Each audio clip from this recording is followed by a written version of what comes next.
क्या पीटी अब 74 कंट्रीज में वैलिड है? ओ, आईएल्स की कंपैरिजन में पीटी तो बहुत ही इजी है। क्या कम पैसों में और कम समय में बाहर जाने का सपना पूरा कर सकता हूँ? हाँ, तो चलो देखते हैं कि पीटी क्या है, कौन दे सकता है, कब तक दे सकता है और कब तक वैलिड है पीटी। तो हमारा पहला क्वेश्चन ये होगा कि व्हाट इज़ पीटी। पीटी क्या है? तो पीटी एक इंग्लिश प्रोफिशिएंसी टेस्ट है। वो आईएल्स की तरह ही होता है। जब हमें किसी फॉरेन कंट्री में जाना होता है तब हम पीटी दे सकते हैं।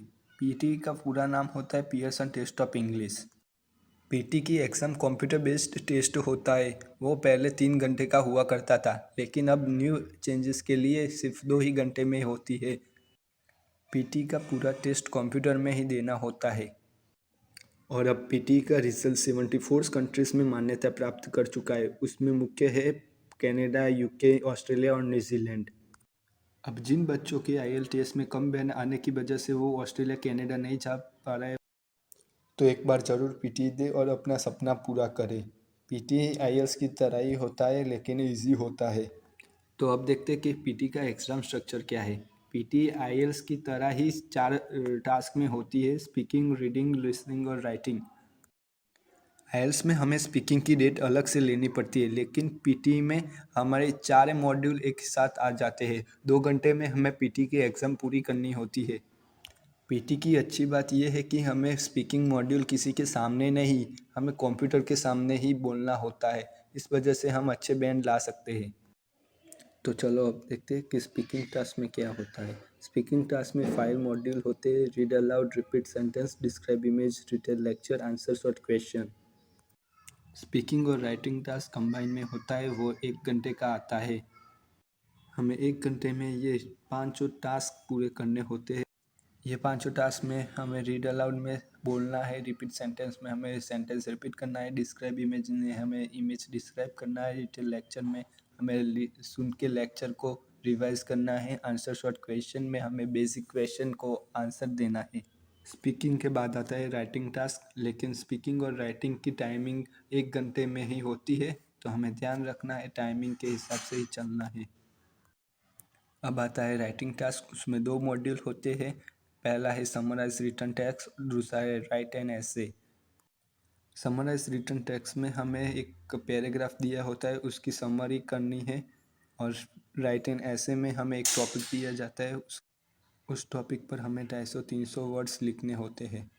हम राइट एन ऐसे में टेम्पलेट यूज़ करके भी लिख सकते हैं। अब देखते हैं रीडिंग टास्क। रीडिंग टास्क आधे घंटे का होता है। उसमें रीडिंग एंड फिलिंग ब्लैंक्स होते हैं, एमसीक्यू चूज, मल्टीपल आंसर होते हैं, रीड ऑर्डर पैराग्राफ होता है, रीडिंग फिलिंग ब्लैंक्स होती है और एमसीक्यू चूज सिंगल आंसर होता है। Reading and writing filling blanks drop down blanks होती है और रीडिंग फिलिंग ब्लैंक्स और ड्रैग एंड ड्रॉप वाली होती है।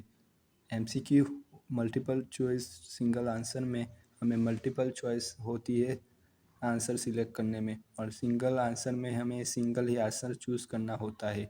रीऑर्डर पैराग्राफ में हमें पैराग्राफ को सही सीक्वेंस में लाना है। अब देखेंगे हम listening task. Reading task 30 minute का होता है और बाकी की 30 मिनट में हमें लिसनिंग करना होता है।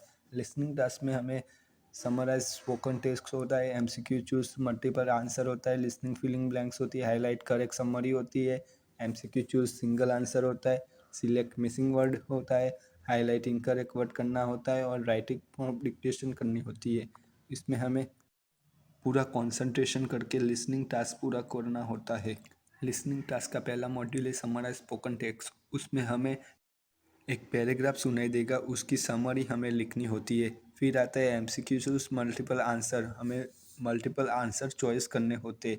फिर आते हैं लिसनिंग फिलिंग ब्लैंक्स, उसमें एक पैराग्राफ दिया होता है और ब्लैंक्स होती है, वो हमें लिसनिंग के दौरान फिल करनी होती है। फिर आता है हाईलाइट करेक्ट समरी, तो हमें लिसनिंग के दौरान करेक्ट समरी को चूज़ करना होता है। फिर एमसीक्यू बेस्ड क्वेश्चन होता है, उसमें हमें सिंगल आंसर चूज़ करना होता है। सिलेक्ट मिसिंग वर्ड में हमें पैराग्राफ के लिसनिंग के दौरान हमें लास्ट में बीप की साउंड सुनाई देगी, उस बीप में हमें करेक्ट मिसिंग वर्ड डालना होता है। फिर आता है हाईलाइट इनकरेक्ट वर्ड, तो हमें लिसनिंग के दौरान पैराग्राफ में कौन सा वर्ड गलत लिखा है वो हमें हाईलाइट करना होता है। उसके बाद पीटी का लास्ट टास्क होता है राइट फ्रॉम डिक्टेशन। वो बहुत ही इम्पोर्टेंट होता है। राइट फ्रॉम डिक्टेशन में हमें 7 से 14 वर्ड्स का एक सेंटेंस सुनाई देगा, वो हमें कंप्यूटर में टाइप करना होता है। ये टास्क ख़त्म होने के बाद हमारे 2 घंटे की पीटी की एग्ज़ाम कंप्लीट होती है। अब देखते हैं कि हम क्यों पीटी दे सकते हैं। पीटी वर्ल्ड वाइड एक्सेप्टेड है, उसका मार्किंग क्राइटेरिया सेम है सबके लिए और फुल्ली कंप्यूटर बेस्ड है और उसका रिज़ल्ट एक दिन में आ जाता है। अब देखते हैं कि पीटी की एग्ज़ाम फ़ी क्या है। तो उसकी एग्ज़ाम फ़ी 13,700 है, इंक्लूडिंग ऑल जीएसटी। आईएलटीएस की कंपेयर में कम है। पीटी की एग्ज़ाम देने के लिए हमें पीटी का एग्ज़ाम सेंटर में जाना पड़ेगा। वो हमें पूरे इंडिया में मेन सिटी में उसका एग्ज़ाम सेंटर रखा हुआ है। अब देखते हैं कि पीटी की एग्ज़ाम देने के लिए हमें क्या ज़रूरत पड़ेगी। तो हमारा पासपोर्ट ही हमारी एग्ज़ाम बुक करने के लिए काफ़ी है। कई लोग पूछते हैं कि पीटी का रिज़ल्ट कब तक वैलिड है। तो पीटी का रिज़ल्ट 2 साल तक वैलिड है। हमें 2 साल के अंदर ही स्टूडेंट वीज़ा के लिए अप्लाई कर सकते हैं।